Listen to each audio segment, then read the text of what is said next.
Mm-hmm. Yeah. It's cool. Yeah, talk about the playoff experience. All 3 rounds. Just kind of give us how you first time experiencing what you did. Going that far. Man, it was a hell of a ride.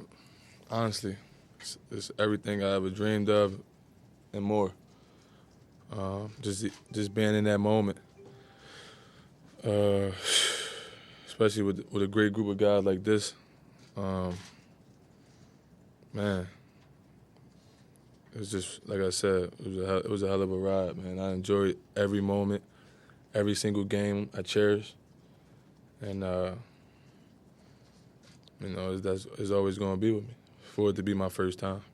You played that way too, especially you showed it defensively. Do you feel like that's one of the things that, for you personally, kind of came out of these playoffs is to show how physical of a defender you can be? I believe so. I just wanted to impact the game, and if it's in different ways, not just scoring, defensively, being able to handle the ball and get my teammates involved, just show different aspects of my game. And I think coaches did a tremendous job of just believing in me and having faith in me and letting me go out there and play. He just let me go out there and play. He never tried to control me or anything like that. He just told me go out there and have fun. And I think once you get a guy like that behind you, it makes everything easier. Yeah, you got the contract negotiation coming up. You told us the other night you wanted to stay. Is it a little bit of a risk with the restricted free agent setup? It worked out for Ennis. He wanted to stay, but he went ahead and signed the offer sheet.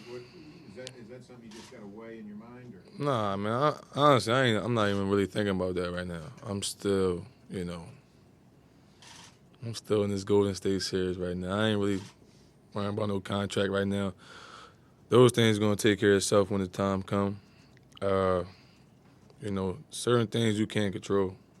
I can't control that right now until July come, and of course when the time do come, me and my agent sit down and go over what we need to go over in that situation.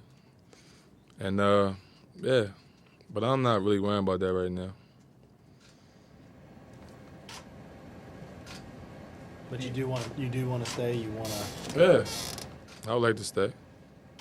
Of course, like I said before, I never been connected to a group of guys like this in my 4 years in the NBA. I didn't have as much fun, and just being around them guys, it don't even have nothing to do with basketball. Just the brotherhood we had in the locker room, on the road, just that connectedness we had within each other, and it was really like something special to me. And yeah, why not?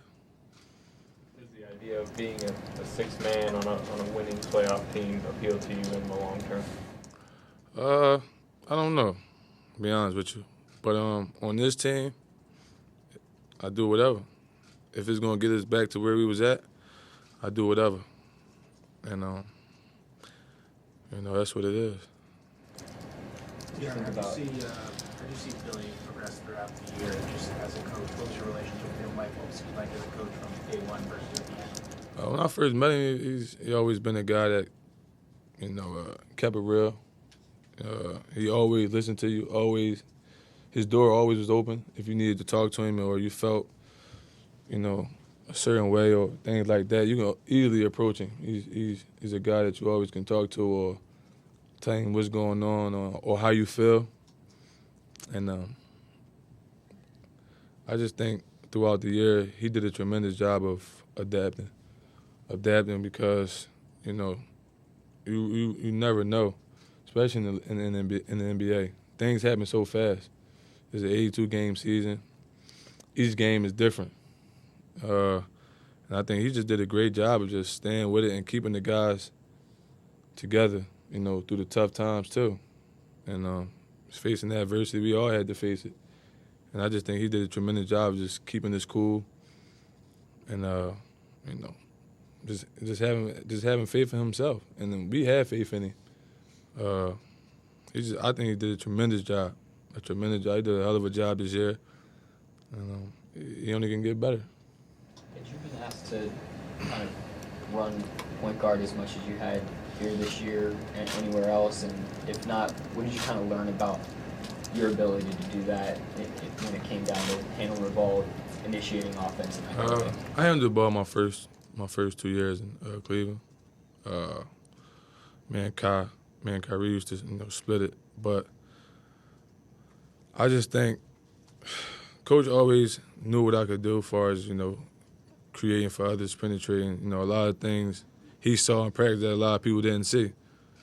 That I think he just came to me and just said, "This what we're gonna do," and go out there, run the team, and have fun doing it. So it was an easy transition for me because it's basketball at the end of the day, and all you're doing is getting downhill and creating, or you're just playing basketball. That's all it is. It's really nothing else. That progression you took from taking those long twos, those step backs, to going downhill. I mean, what was key in making that change for you? Nothing. I just knew when it took it. I just knew when it took the shot and when not to. So nothing haven't changed. That's one of my favorite moves, and I'm going to continue to do it no matter what. Just knowing when and when not to. I think that was the difference just in the playoff, just taking the right shot at the right time. And I'm not going to stop doing it because people say, oh, he takes step back too. They didn't say it when I was making it, so I'm not going to stop now.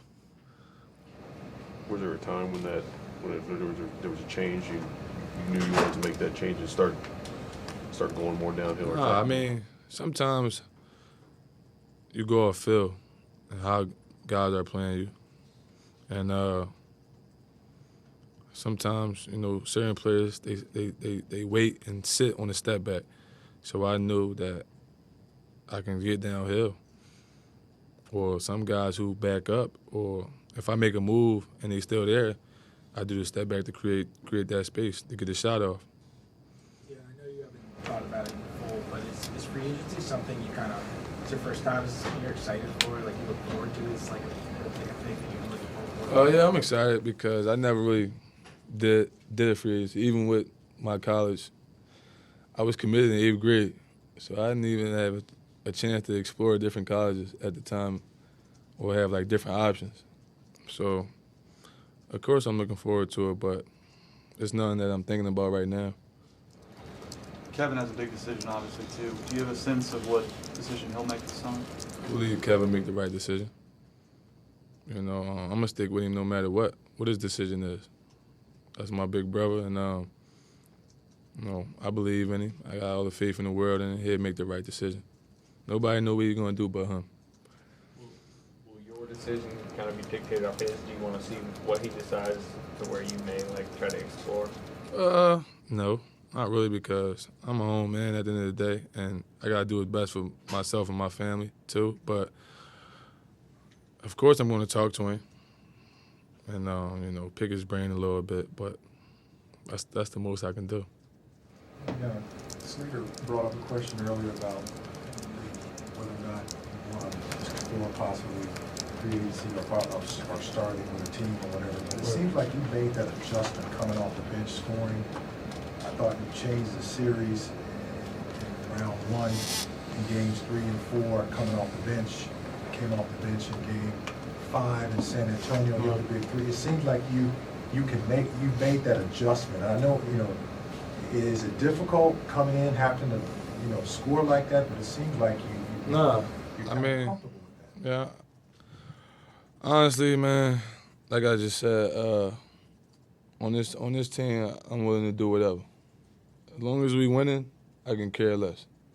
Care about starting or coming off the bench on this team. For somewhere else, I don't know. But here, we so good, we so deep, and it makes everything easier for us, especially when you got a guy like Kev and Russ who's going to get all the attention. His job is to come in there. It's easier because it's really one-on-one with you and your guy, and I feel as though I get by my guy, and just try to make something happen. Anybody else for Dion? All right, thank you. Thank you. Yeah.